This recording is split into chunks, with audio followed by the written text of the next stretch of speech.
Let me start with the position of positions. It's quarterback. And I'm going to talk to you kids about Dak Prescott and the woes of Mike McCarthy. I think more accurately, it's been bad, bad, bad for Dak Prescott. He is currently the quarterback 25 in points per game on the season. His rushing upside looks a lot like the rushing quote unquote upside of the last couple of seasons. Dak post injury has not been that guy. He's not the Russell Wilson esque 100-yard minimum rushing season. That's not him anymore. He is currently on pace for about 180 yards, which again is in line with what he's done the last couple of seasons. Kellen Moore, we can't overstate the loss of Kellen Moore. Because if you look at where Kellen Moore went, boy, it's a lot rosier over there. Dak Prescott, unfortunately, is just that guy where if you keep him on your roster at this point, you're sacrificing getting better quarterbacks because he's just enough of that name recognition where you're like, I mean, I should put him in my lineup, right? He can't do terrible things to me, can he? And I mean, he's probably not going to give you, a 5-point performance, but the ceiling is so capped with him. I would rather be streaming quarterbacks 1,000% than having Dak Prescott sit there and stew in my lineup.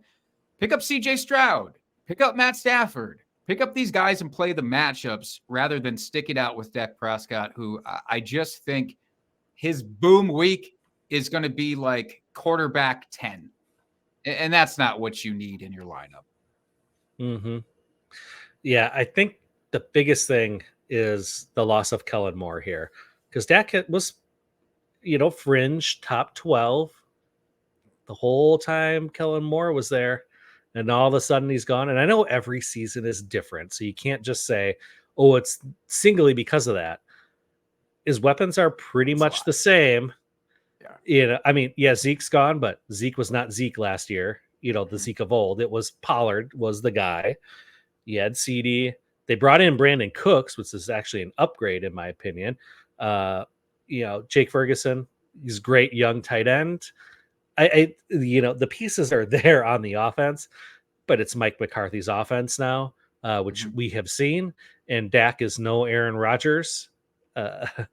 So although it's not like Dak Prescott is being bad for real NFL football at this point. That's not the case for the most part. No.